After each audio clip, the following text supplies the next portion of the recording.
Welcome to VlaVu. This isn't therapy. This is the truth, brutal and unfiltered. You were taught a lie, a pretty one, a marketable one, but a lie nonetheless. They told you men and women are the same, equal, identical, interchangeable. And now you're confused, frustrated, disappointed, wondering why it doesn't work, why it never clicks. Let's make this clear. Equality is a myth in nature, in sex, in love, in relationships. Equality is a marketing slogan, not a reality, not a truth, not how the world works. It was sold to you to make you easier to manage, to make you feel progressive, to make you think you're a better human for ignoring human nature. Now look around. How's that working out? Are men thriving? Are women fulfilled? Are couples happy? Are families stronger? Or is everyone angry, tired, disconnected, pretending it's fine while scrolling alone? You already know the answer. But here's the kicker. This didn't happen by accident. You were conditioned, not to love better, but to love wrong. You were trained to believe that sameness means fairness, that matching means meaning, that partnership means parity. It doesn't. Let's start with the basics. Men and women are not the same, and that's not offensive. It's obvious. It's biology. It's evolution. It's sexual strategy. It's hormonal.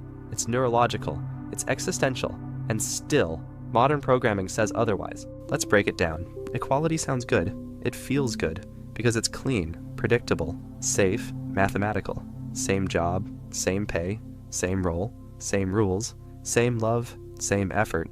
But relationships aren't math. They're polarity, they're tension, they're asymmetry, they're dynamic. In fact, the moment a relationship feels equal, it's already dying.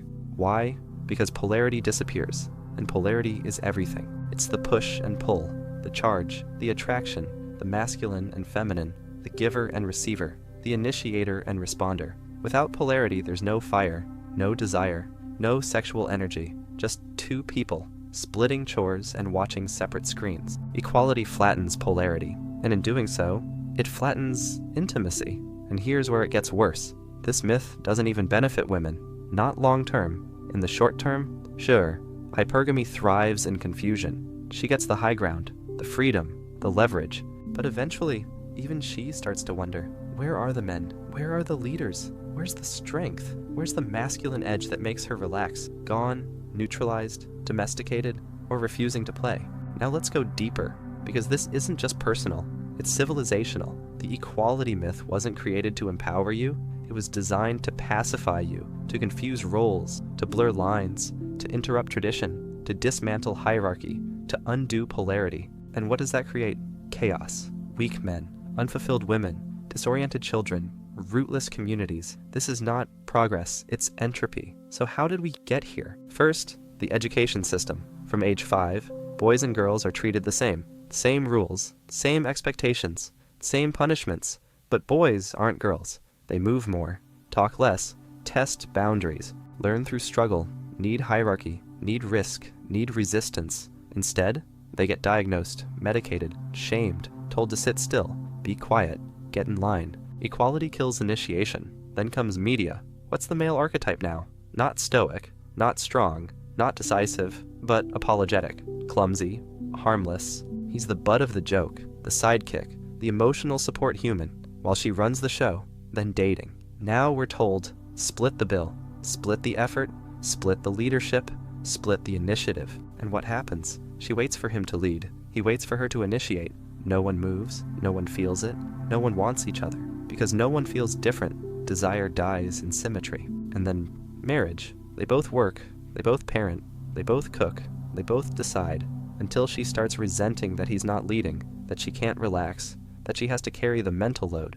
And he starts withdrawing. Because no matter what he does, it's never enough, it's never appreciated, it's never right. Now they're roommates, now they're co-parents, now they're strangers, and people wonder why so many couples fall apart. It's not cheating, it's not finances, it's not communication, it's polarity collapse. And polarity collapse is driven by equality obsession. Let's reframe it. Equality is not balance. Equality is erasure. It flattens the masculine, it blunts the feminine, it tries to neutralize nature, and nature does not comply. Here's something no one says. The most sexually magnetic relationships are profoundly unequal. Not in worth, in polarity. One leads, one follows, one pushes, one pulls. And they switch sometimes, but not constantly, not politically, not performatively. It's felt, it's embodied, it's real, but that's dangerous, right?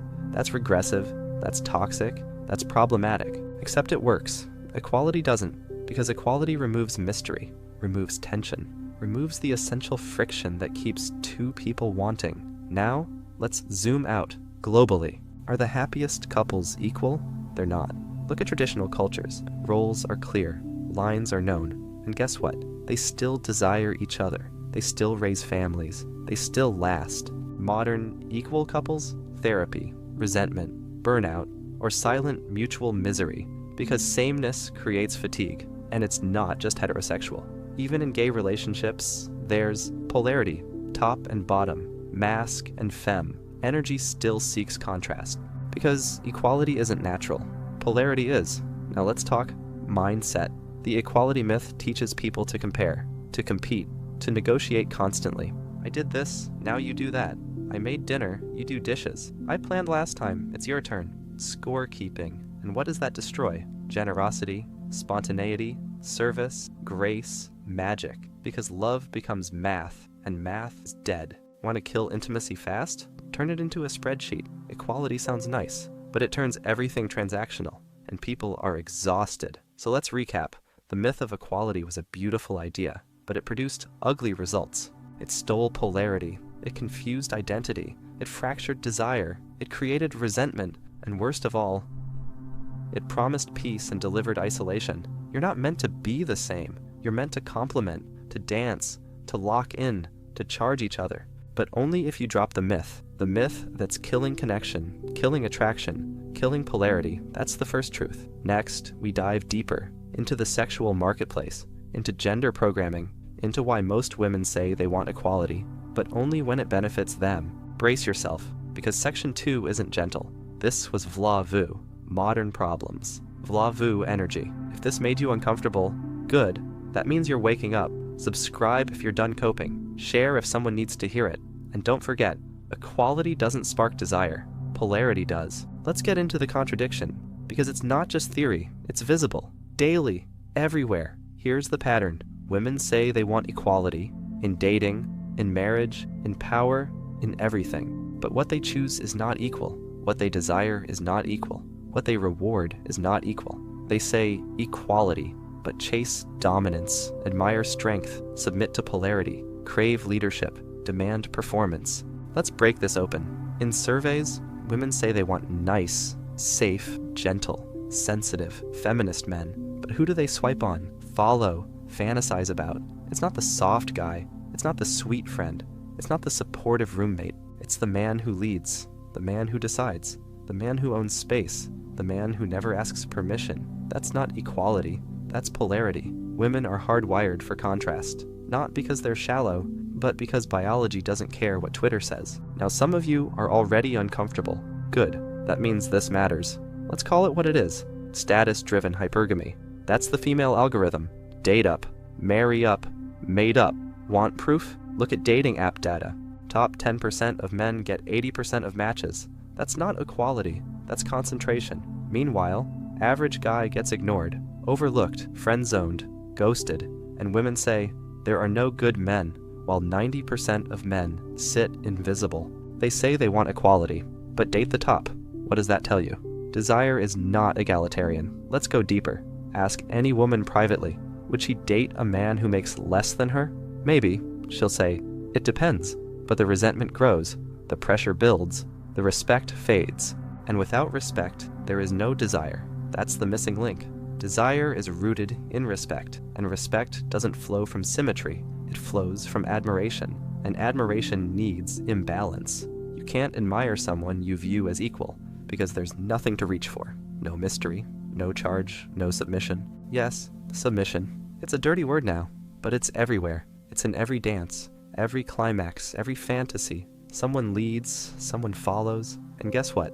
Most women don't want to lead when they're naked. Even feminist ones, especially feminist ones. Because submission in love is not oppression. It's surrender. It's polarity. It's energy flowing. But that requires a man who can hold that space. A man who leads, owns, commands. Doesn't need approval. That's not equality. That's dominance. Let's call it what it is. Now here's where things break. Modern men were taught that dominance is bad, leadership is toxic, assertion is aggression, desire is predatory. So what do?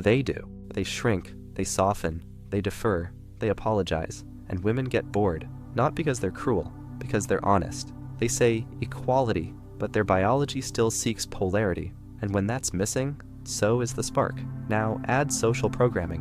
What are men told? Be soft, be nice, be sensitive, be a feminist. And what are women told? Be strong, be ambitious, be independent, never need a man. And then both sides get exactly what they asked for, and hate it. She gets a man who won't lead. He gets a woman who won't follow. No one's satisfied. No one's fulfilled. Everyone's pretending. That's the cost of equality obsession. It's the death of polarity. Let's be even more clear. Women don't want equality. They want superiority in a man, emotionally, financially, socially, spiritually, physically. They want a man they can look up to, not a cross at. And again, that's not bad, that's human, but it destroys the narrative. And when the narrative breaks, cognitive dissonance explodes, because now she's stuck. She says she wants equality, but gets no tingles, no spark, no thrill, and she blames the man. But the truth is, she doesn't want equal, she wants better. That's the paradox. Modern women are outperforming men in education, in income, in social skills, and still, they want a man who's outperforming them. See the trap? As women rise, their dating pool shrinks, because they refuse to date down, and most men are now down. That's the cost of empowerment without polarity. You create women too strong to respect men, too masculine to receive, too competitive to relax, and they hate it, even if they don't say it. They miss the man who took the lead, who made the decisions, who carried the weight, who didn't ask permission. But now, that man's gone, or silent, or tired of trying. And what does she do? She scrolls, she complains, she shames, she waits. For a man she no longer attracts. That's the equality lie. It tells women they can have it all without sacrifice. And it tells men to become what women reject. Brilliant. Now let's flip the mirror. What about men? Men say they want equality too. But do they? Do they really want a partner who competes, who challenges, who resists, who talks back? Or do they want a woman who follows his lead, not out of weakness, but out of trust? Most men want peace, simplicity, loyalty, respect, support, but they're afraid to say it because they've been shamed into silence, told they're toxic, controlling, insecure. So they play nice, play small, play equal, and they lose desire, and they get cheated on, and they stop showing up. That's the real damage. Equality doesn't make men better, it makes them weaker. And weak men don't turn anyone on, not even themselves. So now you have two people trying to be equal, and equally disappointed. She resents his softness, he resents her masculinity. They both miss what they were trained to kill, polarity. Because equality was never the goal, complementarity was.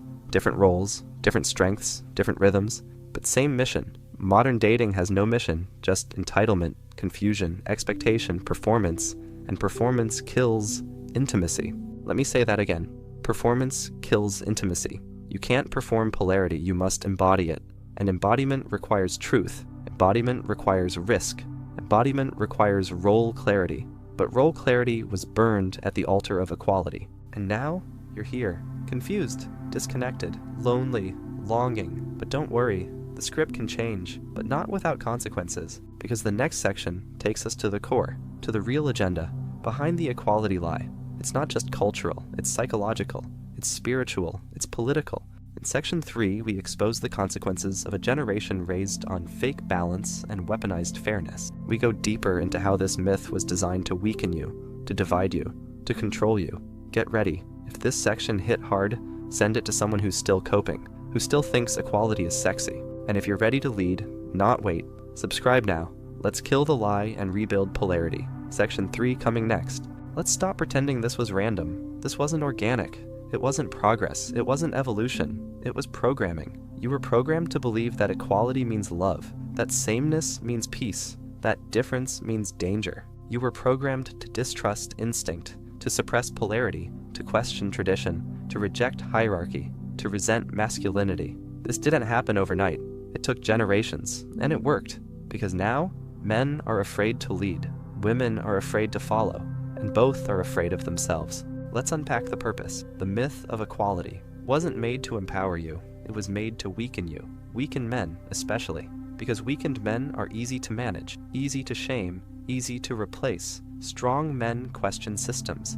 Weak men obey them. So what better way to soften a culture than to confuse its roles? That's how you kill legacy. That's how you kill polarity. That's how you kill lineage. That's how you kill resistance. Through emotional engineering. Make men feel guilty for being masculine. Make women feel ashamed for being feminine. Then give them new labels. Progressive, evolved, modern, while taking everything ancient and calling it toxic. Now let's talk systems, because this wasn't a glitch, it was a feature. The modern system thrives on broken relationships, not whole ones. Happy families don't spend much. Disoriented individuals do.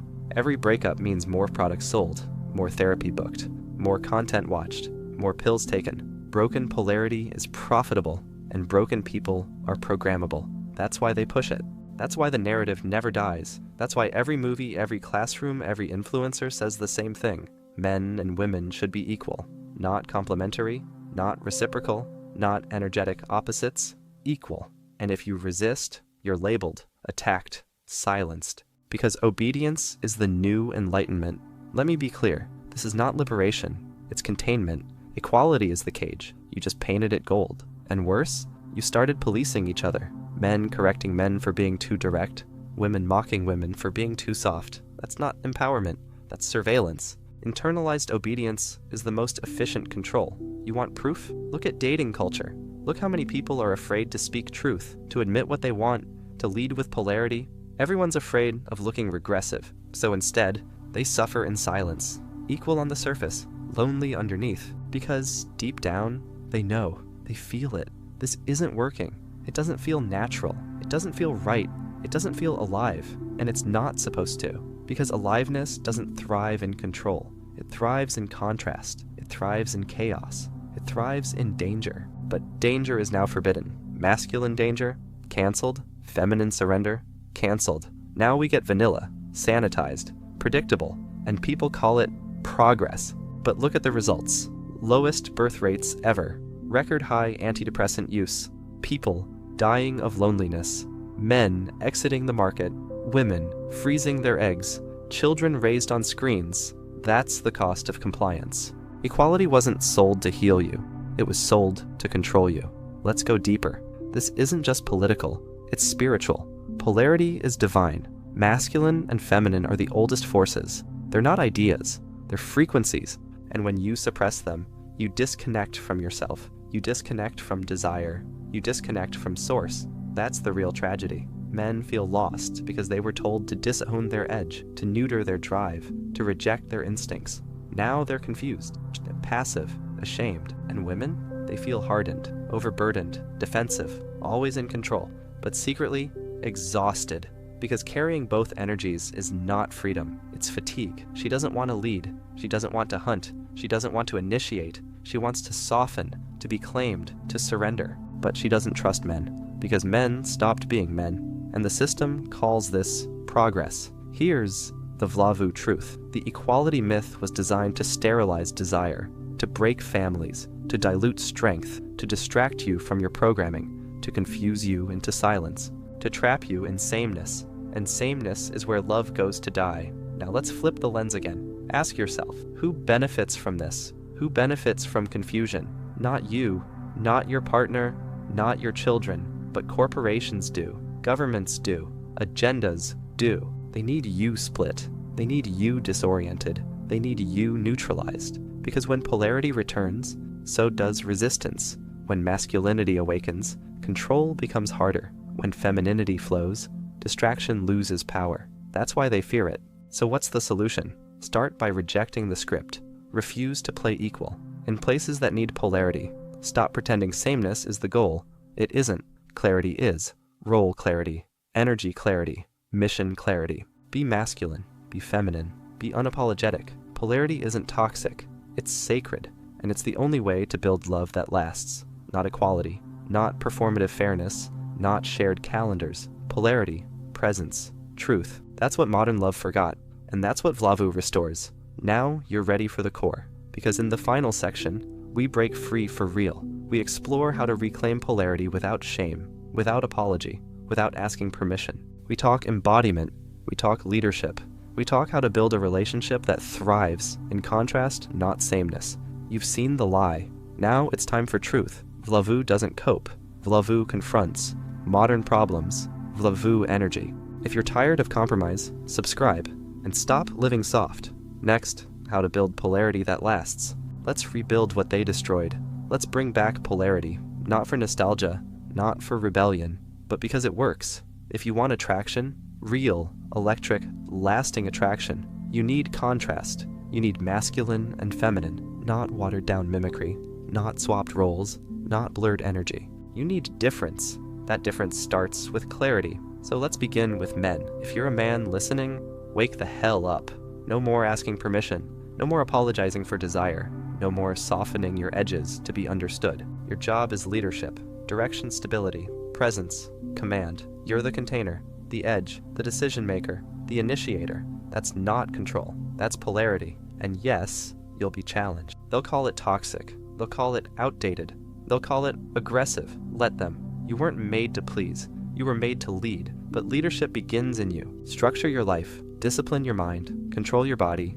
Own your emotions. Speak with intent. Move with clarity. If you can't lead yourself, you'll never lead her. You'll never lead anyone, because polarity starts internal. Masculine energy is stillness. It's not loud. It's not frantic. It's not insecure. It's grounded, clear, calm, centered. Become the mountain. Let her be the river. Now for the women. You're not weak. You're not less. You're not passive, but you are energy in motion. Your flow, your intuition, your chaos, your sensuality, your expression.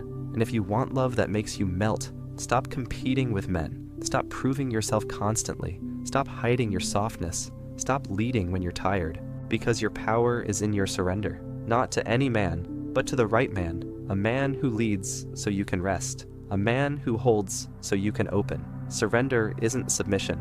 It's trust. It's receptivity. It's feminine intelligence. And that intelligence has been buried by programming, by pain, by pretending. It's time to uncover it. Now let's talk together. How do two people reclaim polarity? In a modern world that rewards neutrality, it starts with roles. Not rigid, not forced, not historical, but felt. What energy do you carry? Hey, what energy do they carry? Not surface behavior, not preferences, not hobbies, energy. When you speak, do they soften or tense? When they lead, do you resist or melt? Polarity doesn't lie. The right match feels like electricity. So you need courage to feel again. Courage to stop pretending. You want balance when you want fire. Courage to stop compromising when it kills polarity. Let's break it down. Here's the VlaVu blueprint. Step 1. Own your energy. If you're masculine, own it. Don't dilute. Don't shrink. Don't apologize. Lead. If you're feminine, own that too. Stop numbing. Stop defending. Stop playing masculine. Open. Step 2. Choose complementarity. Don't date who mirrors you. Date who contrasts you. If you're strong, find someone who softens you. If you're soft, find someone who strengthens you. Look for the pull, not the checklist. Step 3. Create role clarity. Who plans? Who follows? Who initiates? Who responds? Split roles by energy, not equality. That doesn't mean dictatorship. It means design. Clear is sexy. Confusing is exhausting. Step 4. Embody the dance. Polarity is motion. It's not static. It's not fixed. You lead here. They lead there. But you both know who holds the masculine core. That's the anchor. Step 5. Protect the tension. Don't collapse into sameness. Don't let life dull polarity. Don't make everything shared. Sometimes you lead alone. Sometimes you wait in mystery. You need distance. You need difference. Desire needs friction. You don't communicate passion back. You spark it. And if they can't handle polarity, they're not your person. Too many people are addicted to comfort, to softness, to safety. But polarity is risky. It's uncertain. It's alive. And that's why it works. Now here's the truth. Most people won't do this. They'd rather cope, rather swipe, rather ghost, rather numb. But not you. You're here. You feel it. That fire, that longing, that rage. Use it. Start leading again. Start softening again. Start polarizing again.